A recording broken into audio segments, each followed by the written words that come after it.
Charity 7. In a narration found in Sahih Bukhari, number 6006, the Holy Prophet Muhammad, peace and blessings be upon him, advised that a Muslim can gain the same reward as the one who fasts every day and offers the voluntary prayer all night if they financially support a widow or a poor person. In this busy modern world, Muslims often struggle to make time to perform voluntary righteous deeds, such as voluntary fasts or the voluntary night prayer. Islam, as always, gives everyone, irrespective of their lifestyle, a convenient way to receive reward from Allah, the Exalted. In this case, a Muslim can financially support a widow or poor person in order to obtain this great reward. It is even easier in this day and age to sponsor the needy, as one does not need to journey to them in order to aid them. One can use reputable and trustworthy charities in order to donate regularly.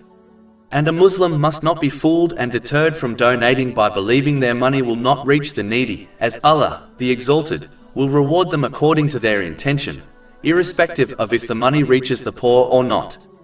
This has been indicated in a narration found in Sahih Bukhari, number 1. A Muslim's duty is to donate through a reputable and trustworthy charity with the correct intention, namely, to please Allah, the Exalted. Sponsoring the needy is not expensive, as most people spend more money on their monthly phone bill and other unnecessary luxury things. The sad truth is that if each financially able Muslim sponsored a needy person, it would dramatically decrease poverty in the world. Finally, the one who cannot afford to do this should encourage the one who can afford it, and as a result, they will receive the reward of donating the charity.